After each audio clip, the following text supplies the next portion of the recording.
तीसरी बार प्रधानमंत्री पद की शपथ लेने के तकरीबन 23.5 घंटे बाद नरेंद्र मोदी ने अपने मंत्रियों के बीच विभागों का बंटवारा कर दिया और अब सुई आकर अटक गई है कि आखिर अगला लोकसभा का स्पीकर कौन होने वाला है। क्या नरेंद्र मोदी ओम बिरला को ही रिपीट करने की तैयारी में है या फिर कोई नया नाम है? दोस्तों, मेरे पीछे 3 तस्वीरें हैं। इन तीनों तस्वीरों पर आपसे बात करूंगा। चंद्रबाबू नायडू एनडीए का हिस्सा हैं। इनके एक सांसद को सिविल एविएशन डिपार्टमेंट मिल गया है नरेंद्र मोदी की सरकार में। बेहद महत्वपूर्ण विभाग है। पिछली बार ज्योतिरादित्य सिंधिया के पास था, लेकिन इस बार टीडीपी के खाते में आया है। लेकिन एक ऐसी कुर्सी है जिसके लिए नीतीश कुमार भी ललचाई हुई आंखों से देख रहे हैं। चंद्रबाबू नायडू भी लालायित हैं। वो भी चाहते हैं कि वो कुर्सी उनके पास आ जाए। लेकिन इसी कुर्सी में भारतीय जनता पार्टी ने एक ऐसा गेम चल दिया है कि चंद्रबाबू नायडू भी अब समझ नहीं पा रहे हैं कि आखिर किया क्या जाए। वो कुर्सी कौन सी है?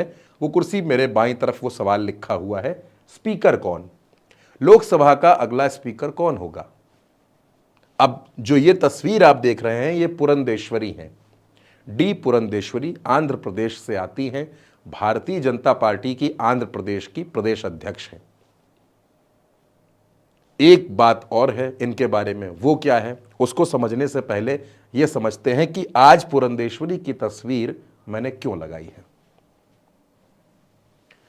लोकसभा स्पीकर के लिए पुरंदेश्वरी के नाम की चर्चा आंध्र भाजपा अध्यक्ष और चंद्रबाबू की पत्नी की बहन इंडिया ब्लॉक बोला टीडीपी कैंडिडेट का समर्थन करेंगे। दोस्तों, पुरंदेश्वरी जो हैं, ये भारतीय जनता पार्टी में आंध्र प्रदेश की अध्यक्ष है। इनके बारे में कुछ जानकारियां आपको दे देता हूं।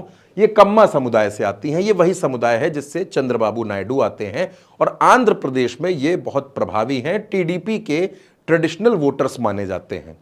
दूसरा, आंध्र प्रदेश बीजेपी के अध्यक्ष है, जैसा कि मैंने आपको पहले बताया। एनटी रामाराव की बेटी हैं।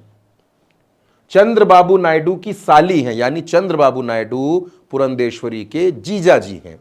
यहां से आप ये रिश्ता समझ गए होंगे कि भारतीय जनता पार्टी ने कितना तगड़ा प्लान सेट किया। 2004 में पहली बार सांसद बनी थी। यूपीए 2 में, यानी 2009 से 14 तक जो चला, उसमें मंत्री रही थी। 2009 में भी मंत्री बनी और 2012 में इनके विभाग कुछ बदले गए थे, उसमें भी ये मंत्री रही। बड़ी प्रभावशाली मंत्री थी, महत्वपूर्ण विभाग इनके पास थे। 2014 में ये बीजेपी में शामिल हो गई। ओडिशा और छत्तीसगढ़ की बीजेपी में प्रभारी भी रही, महिला मोर्चा की भी प्रभारी रही। यानी पुरंदेश्वरी पूरी तरीके से आज भारतीय जनता पार्टी की साउथ में एक बड़ी नेता है। लेकिन अब भारतीय जनता पार्टी ने स्पीकर के नाम के लिए पुरंदेश्वरी का नाम आगे लाकर टीडीपी की उस मांग को किनारे कर दिया है जिसमें वो स्पीकर की कुर्सी मांग रहा था। अब चंद्रबाबू नायडू के सामने मुश्किल ये आ सकती है कि वो अपनी ही साली का विरोध कैसे करेंगे।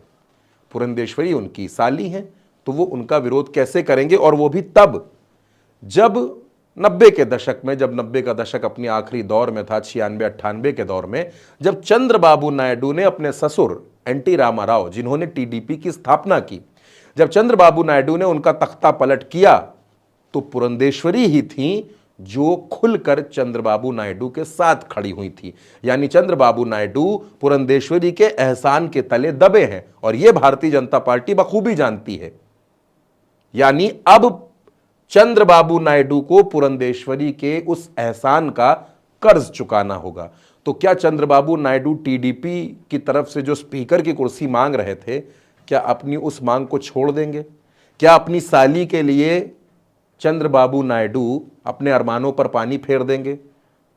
भारतीय जनता पार्टी ने दोस्तों बहुत सोची समझी रणनीति के तहत पुरंदेश्वरी का नाम आगे बढ़ाया है, क्योंकि उसे पता है कि चंद्रबाबू नायडू इस नाम का विरोध नहीं कर पाएंगे।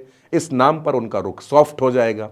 बाकी किसी नाम पर वो विरोध कर सकते हैं या अपने लिए मांग सकते हैं, लेकिन अगर पुरंदेश्वरी को आगे कर दिया जाए, साउथ से आती हैं, महिला हैं, भारतीय जनता पार्टी साउथ को भी साध लेगी, महिलाओं के एक बड़े वर्ग को भी प्रभावित कर सकती है।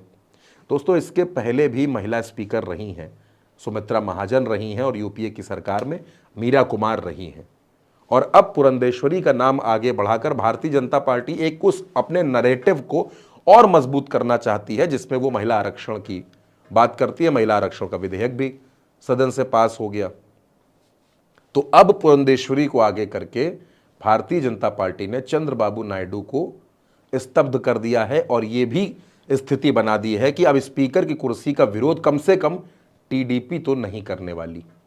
दूसरी तरफ नीतीश कुमार हैं, वो कितना विरोध कर पाएंगे जब एक धड़ा गठबंधन के जो दो मुख्य सहयोगी माने जा रहे हैं टीडीपी और जेडीयू, उनमें से टीडीपी अगर साथ आ जाती है, चिराग वैसे भी साथ रहेंगे, तो नीतीश कुमार विरोध करके क्या हासिल कर पाएंगे और आखिर उनको स्पीकर की कुर्सी कैसे मिलेगी, क्योंकि ललन सिंह जो हैं उनको भी विभाग मिल गए हैं, वो भी मंत्री बन गए हैं। ऐसे में भारतीय जनता पार्टी का स्पीकर की कुर्सी के लिए ये दांव, और दोस्तों स्पीकर की कुर्सी बहुत ज़्यादा महत्वपूर्ण है, टीडीपी और नीतीश दोनों इस बात को समझते हैं, क्योंकि अगर कभी ऐसी स्थिति आई कि टीडीपी या जेडीयू के सांसद टूटकर भारतीय जनता पार्टी में जाने लगे तो उस स्थिति में स्पीकर की भूमिका बहुत ज़्यादा अहम हो जाती है।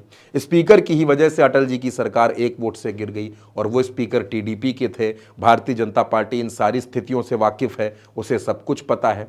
तभी आप देखिए जितने टॉप 10 मंत्रालय हैं वो सब भाजपा ने अपने पास रखे और अब स्पीकर भी की भी जो कुर्सी है वो किसी न किसी बहाने से अपने पास रखना चाहती है। यानी भारतीय जनता पार्टी भले ही गठबंधन की सरकार चला रही है, लेकिन वो अपने आप को बेहद मजबूत स्थिति में लाकर ही ये सरकार चलाना चाहती है। नरेंद्र मोदी कहीं भी कोई कमी नहीं रखना चाहते, इसीलिए सारे कील कांटे दुरुस्त किए जा रहे हैं।